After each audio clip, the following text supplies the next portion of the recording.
Finally, it's a beautiful morning, guys. I have been waiting for beautiful mornings.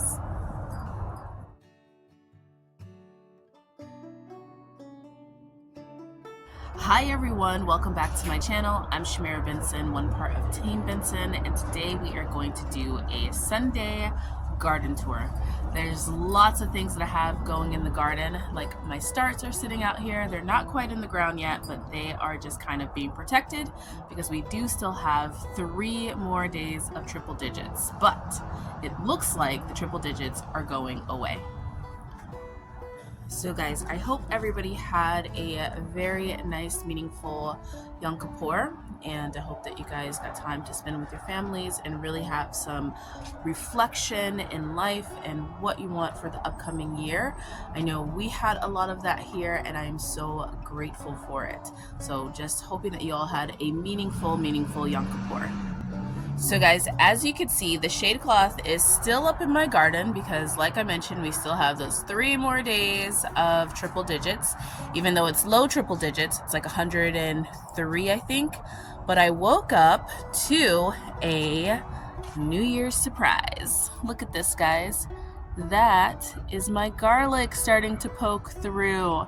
I'm so excited. I have been so worried thinking that I wasn't going to get any garlic or it wasn't going to happen, but it is starting to poke through the soil. So we're really excited about that.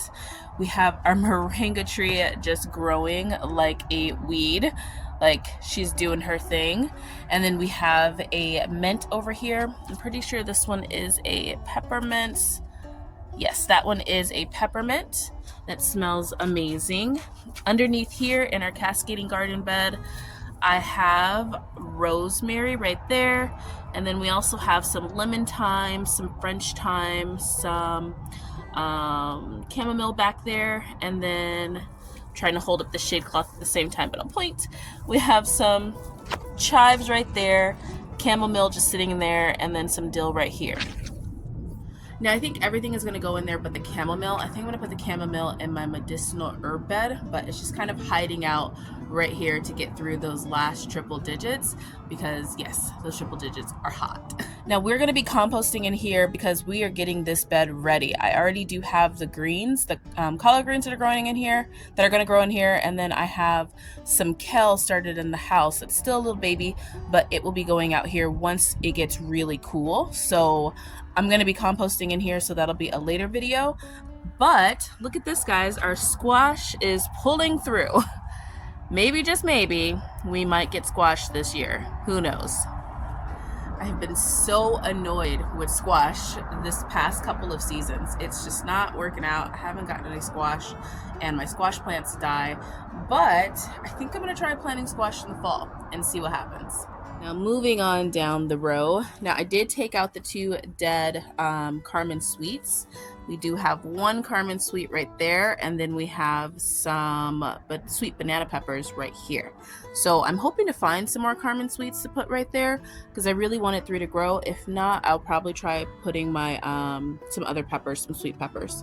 We have our bells on this side. They're holding up, guys.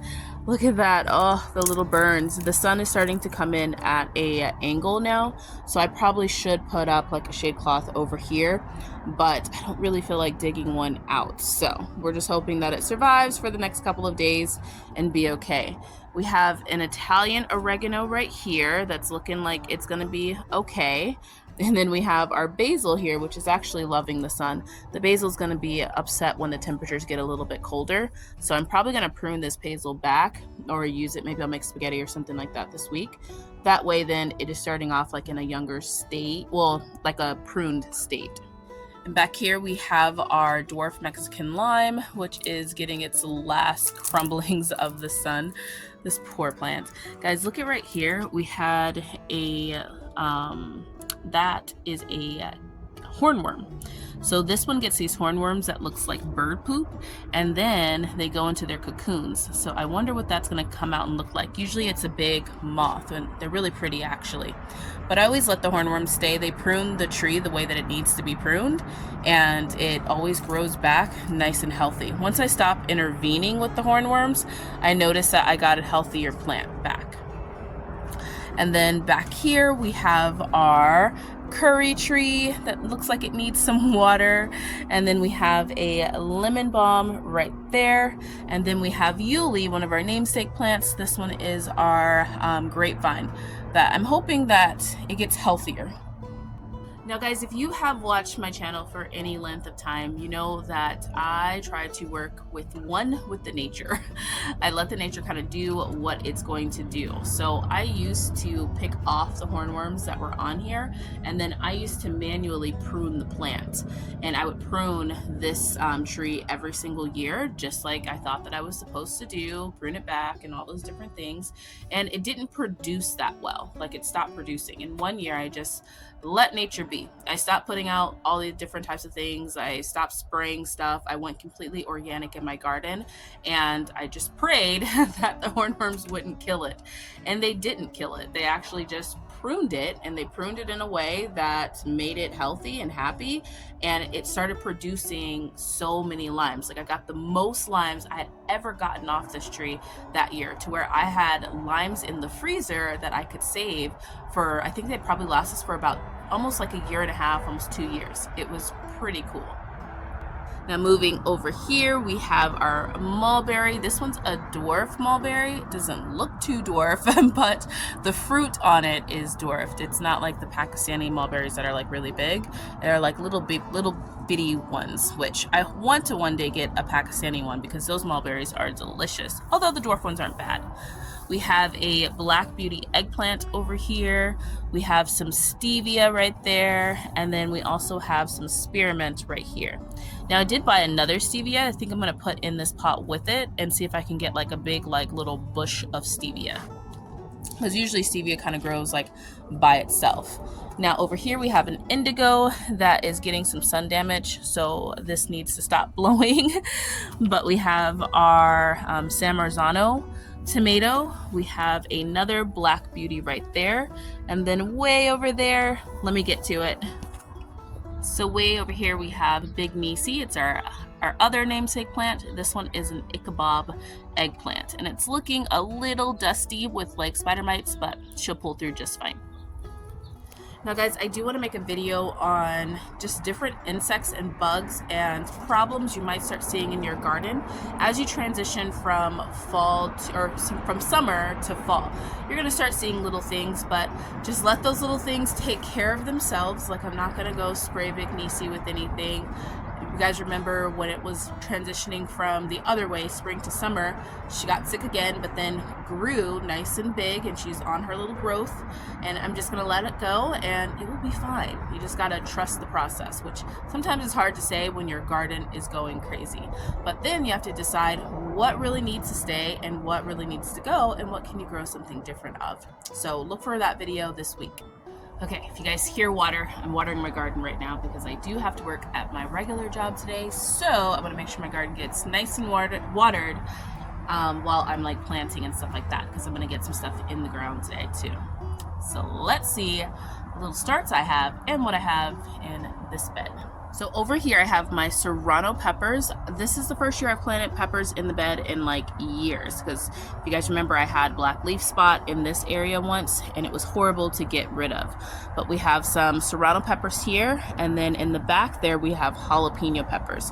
I want to try and keep these peppers longer this year, see if I can get them through the whole year, which is why I put them in this area and underneath in the ground. So over here we have some poblano peppers. I don't know where I'm going to put these ones yet. I don't want them to cross-pollinate with my jalapenos, so I'm going to try and put them a little bit of a distance. And then back there we have some spinach, and we have some collards. Those ones are Georgia collards. And then we have a little stevia right there. That's the stevia I'm going to put with the other one. These are all the ones that I have grown. I started these tomatoes, guys. It only took me 6 cells, like 6 little start cells, to grow all of these tomatoes, because I just grew multiple in there. And then if you guys watch my short, I grew multiple in there, and then I just separated them, and look at how nice they're doing. All of these are Roma tomatoes. I overplanted because I wanted to make sure I had enough. So if I have too many, I might be calling to my AZ peeps and see if you want some Roma tomatoes. And then over here hiding, we have our little Malabar spinach.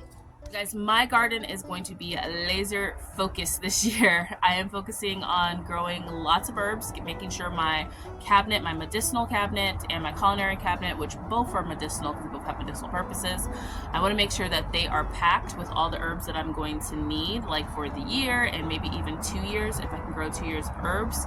And I want to make sure that I have a lot of peppers. So sweet peppers have been my focus because we have like barely any sweet peppers in the freezer.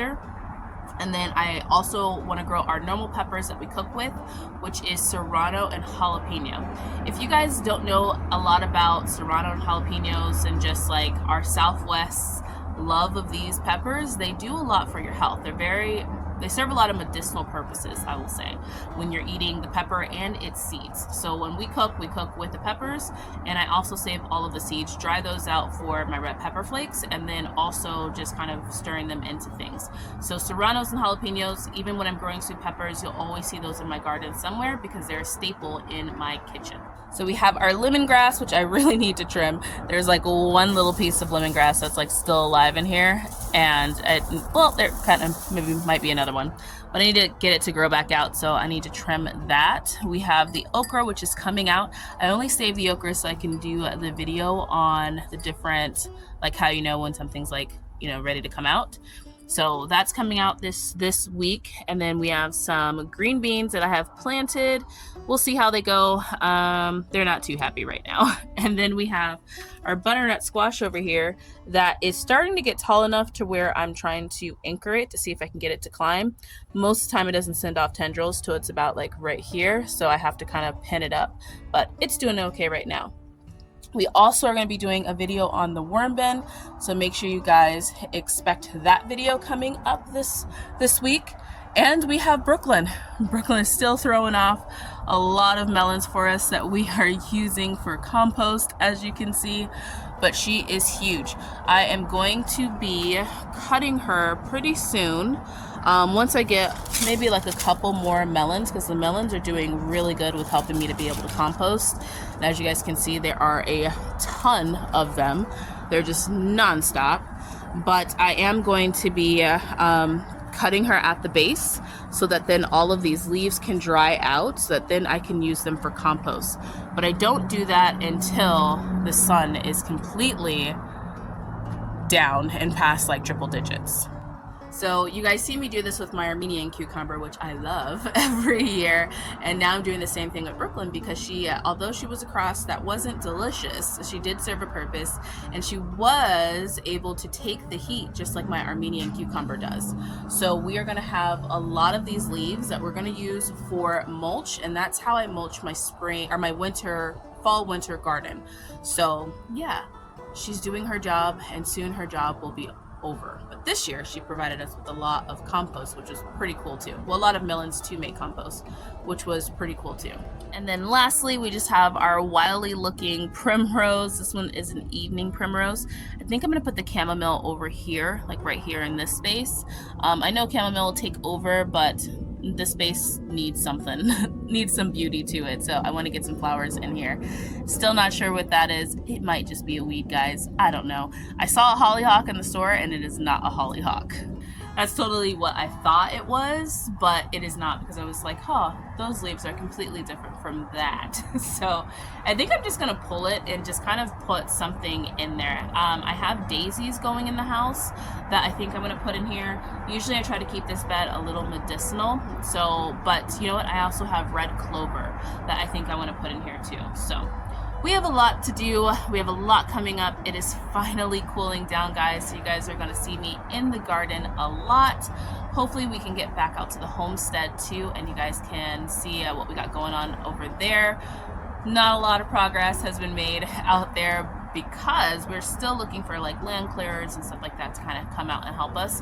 But yeah, right now we're focusing on this garden because this garden is going to be feeding us for the next year, and I want to make sure that it is packed to the brim. So there's going to be some updates to this garden. I have a couple more Vego garden beds, which if you guys are loving your Vego garden beds. I know a lot of you guys have purchased them. They are going to be running some winter sales, so, and for like the holidays and stuff like that. So I will link it down below. You guys do get a discount with my link, but there'll be more of a discount too for the holidays. So yeah.